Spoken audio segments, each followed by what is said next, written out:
আবার আমি প্রথম থেকে বলছি যে আমি আজকে দেখাতে চাইছি age lookup function. Age lookup ফাংশনটা কখন কাজে লাগবে, আমার ডাটাটা যদি এইরকম থাকে, আমি করছি ডাটাটাকে আনছি, তাহলে আমার ডাটাটা ভিলুকআপ ফাংশনে শেখানোর সময় এর দিকে ছিল, ভার্টিক্যালি ছিল। তাহলে ডাটাটাকে আমি কপি করছি, কপি করে আমি এখানেতে পেস্ট রাইট ক্লিক করছি, রাইট ক্লিক করে পেস্ট স্পেশালে যাচ্ছি। পেস্ট করলে তোমার ডাটাটা এরকম পড়ে যাবে, এই দেখো এরকম পড়ে যাবে। কিন্তু আমি চাইছি ডাটাটাকে উল্টাবো, ঘুরাবো, মানে রোগুলো কলামগুলো ঘুরিয়ে দেবো, ট্রান্সপোজ করব। তার জন্য রাইট ক্লিক করলাম, পেস্ট স্পেশালে গেলাম, এইখান থেকে ট্রান্সপোজ বলে একটা অপশান পাবে, এটাকে চেকমার্ক করবে, ওকে করে দেবে। দেখো কি কাজ হচ্ছে, এই ডাটাটা এই দিকে ঘুরে যাচ্ছে, রোগুলো কলামগুলো রয়ে চলে যাচ্ছে। বুঝতে পেরেছো এখানটা? হ্যাঁ স্যার। এবারে দেখো, তাহলে এইজ লুকআপ ফাংশনটা কখন ইউজ করব, ভিলুকআপ ফাংশনটা কখন ইউজ করব, দুটোরই কাজ কিন্তু সেম। আমি তোমাদেরকে সেলস বিল তৈরি করা শিখেছিলাম, আমি এর আগে শিখেছিলাম ভিলুকআপ ফাংশন দ্বারা। ভিলুকআপ ফাংশন কেন করেছিলাম, কারণ আমার ডাটাটা ভার্টিক্যালি ছিল, এই দিকে ছিল, ইউপিএস ছিল এইদিকে ম্যাচ হচ্ছিল। কিন্তু যদি তোমার কখনো ডাটা এই দিকে থাকে, মানে কলাম দিকে ম্যাচ হবে, দেখো কলামের সাথে সাথে ম্যাচ হচ্ছে, তাহলে সিপিইউ থাকলে এত টাকা, ইউপিএস থাকলে এত টাকা, মাউস থাকলে এত টাকা রেট।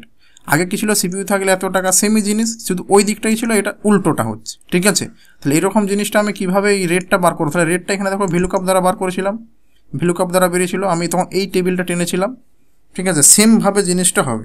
তাহলে আমি কি করছি, রেটটাকে মুছে দিচ্ছি, রেটের ঘরটা মুছে দিলাম। আমি এবারে এইরকম টেবিল যদি তোমাদের কখনো পড়ে কাজে, এরকম টেবিল দিয়ে কিভাবে তোমরা সেলস বিলটা তৈরি করবে দেখো। তাহলে রেটের ঘরে আমি ক্লিক করলাম, এইখানেতে সমান দিলাম, ফাংশন লাগাবো H lookup, H L double O দিবে, দেখবে চলে আসবে, ট্যাব দিয়ে দিবে কিবোর্ড থেকে, পুরো স্পেলিং সমেত ব্যাকেটটা পর্যন্ত নিয়ে নেবে। তারপরে তোমাকে কী দিতে বলছে, লুকআপ ভ্যালু। তাহলে ভিলুকআপেতে কী দিচ্ছিলাম, ভিলুকআপে এইখানটায় ক্লিক করছিলাম, কেন লুকআপ ভ্যালু এইখানটায়, মানে এইখানের ঘরটা কিবোর্ড হলে তবে তো দামটা এখানে বেরাবে, এখানে ঘরটা মাউস হলে তবে তো এখানে দামটা বেরাবে, তাই তো? বুঝতে পেরেছো? ওই জন্য ওইটা হচ্ছে লুকআপ ভ্যালু। তাহলে আমার লুকআপ ভ্যালু এইটা, এই ঘরটা হলে বেরাবে, মানে এই এর ক্রাইটেরিয়ার উপরে বেরাবে। তো এইখানটা আমি ক্লিক করলাম, তারপরে কি করব, কি বলেছে, কমা দিতে, কমা দিলাম। তারপরে বলছে টেবিলেরে দাও, টেবিলের কোনটা, আগে এই ভিলুকআপ দিয়েছিলাম বলে এইটা নিয়েছিলাম, এখন টেবিল আমার ঘুরে গেছে, এই যে লুকআপের এইটা নিতে হবে, এই টেবিলটা পুরোটা নিয়ে নিলাম।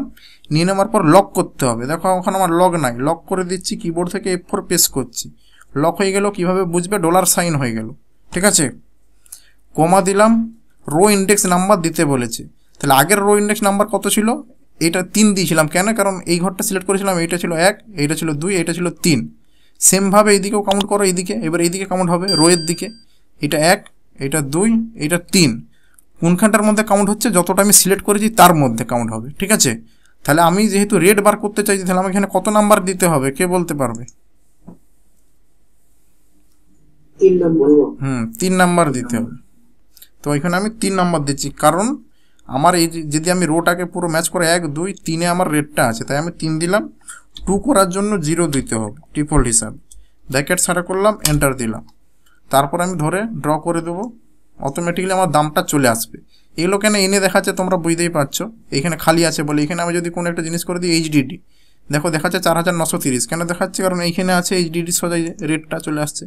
যদি কখনো তোমার দোকানের রেট চেঞ্জ হয়, তুমি শুধু এইখানে বসে দিবে, মনে করো এই দামটা এখন 5000 হয়ে গেছে, 5000 করে দিলাম, এইখানে অটোমেটিক্যালি চেঞ্জ হয়ে যাবে।